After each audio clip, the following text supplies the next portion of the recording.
Good morning peeps, this is Julia from Adventure Geek. Today I'm doing some map download walks.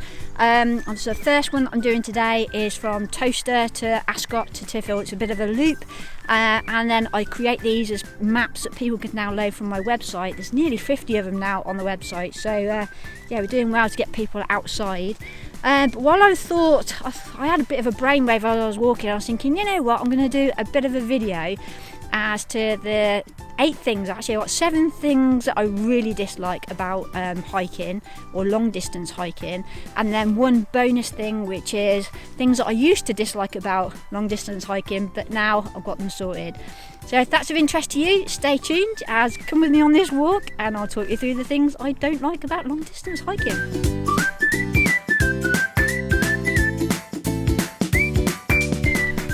Alright, so number 1 is Snorers.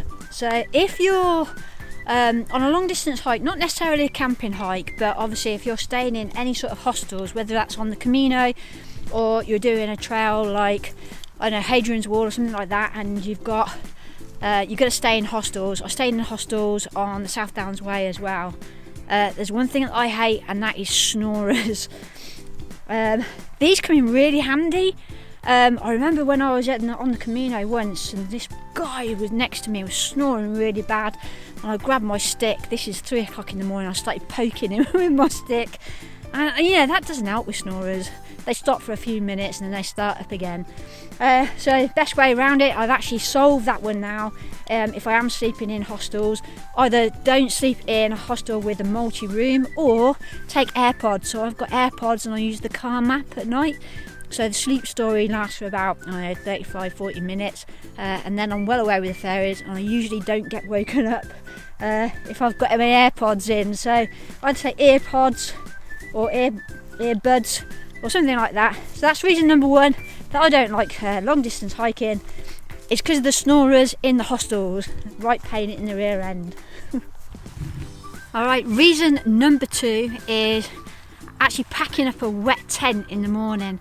I suffer with Raynaud's disease, so I have problems with circulation, and if it's cold and wet, there's nothing worse than trying to pack up a wet tent first thing in the morning.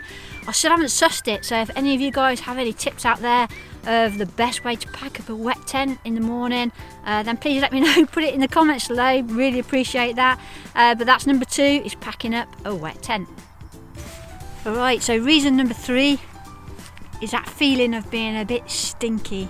I don't know about you, but there was one thing that really got to me on the South Downs Way, and that's being a bit stinky. It wasn't too bad if it's cold and hiking in the winter, I don't find it a problem, but when you're in the summer and it's really hot and you get into a tent and you're all sticky and horrible, I use these compression towels to have a bit of a bed bath. I must admit though, it does make you appreciate a good hot shower. I've just got to show you this because this horse has just come up to me. Hold on. Say hello. Ooh, he's going to eat my microphone. Don't eat my microphone. No.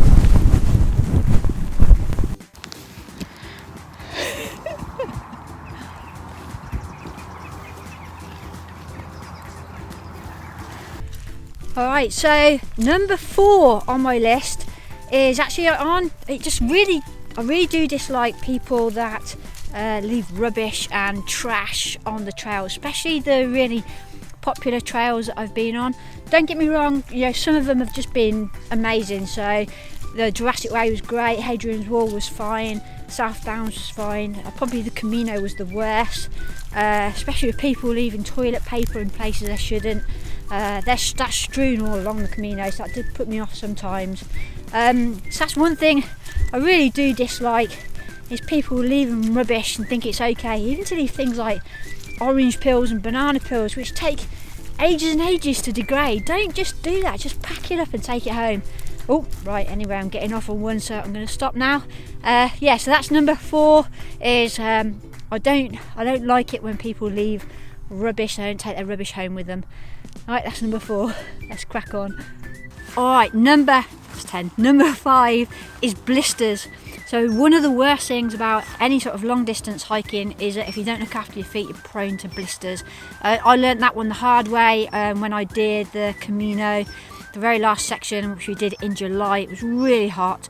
I was wearing the wrong sort of shoes, and I didn't put balm on them every single day, so I learnt a lesson from that one. Since then I really haven't suffered from blisters, but if you are doing any sort of long distance hike, bear in mind that you need to keep your toenails short as well, because they're going against your shoe every single day, and you do get blisters if you don't look after your feet.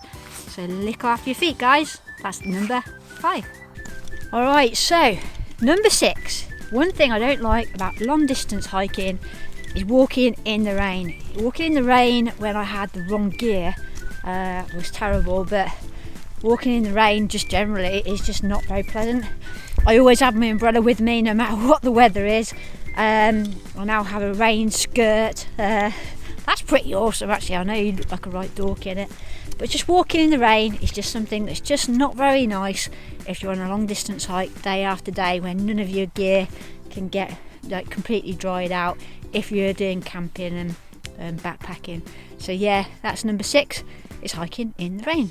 Right, just up for a quick break. Had one of those new nut butter things from Nature Valley. Yum, really nice, and a nice hot coffee as well. So while I'm sitting here, I just thought I'd tell you about number 7. So number 7 is all about getting lost. Actually, I wouldn't necessarily call it getting lost. I just like losing my way, and that's for various different reasons. I don't think I've ever truly got lost.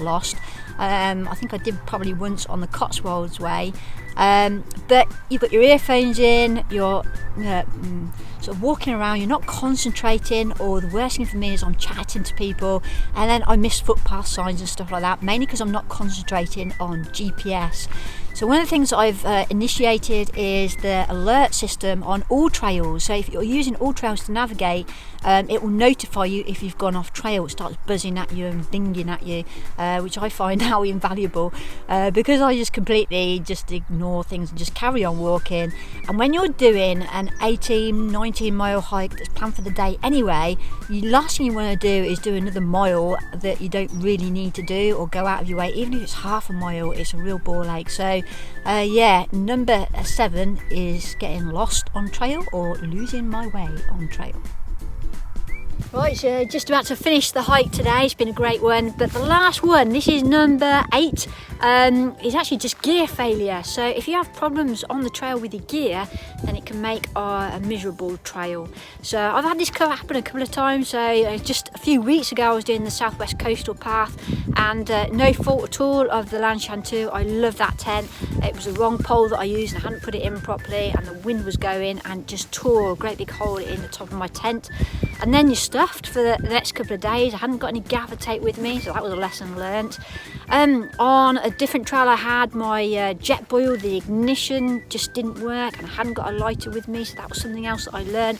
I always take a lighter with me no matter what cook system I've got now, because you just never know. I also ran out of gas, and I was stupid really. I was boiling water for a hot water bottle every night, just didn't think about it, thinking I had enough gas that I normally would have on a week's trip, and I ran out of gas within 3 days because every night I was boiling 2 litres of water from my water bottle. But yeah, we learn these lessons, don't we? But yeah, gear failure on a long distance hike is not fun, so that's another thing that I dislike about it. Anyway, I hope you've enjoyed these little tales, and hope you've perhaps learned something as well. I certainly have had a great walk today. Couldn't believe it's like in the middle of winter now, and it's absolutely gorgeous and sunny out here today, and I've hardly seen a soul. So yeah, that's it. That's me done for this week. I'll see you on the next video. Don't forget, get outside, get inspired, go take a hike when you can, and I'll see you on the next one. Take care everyone. Ta-da, bye.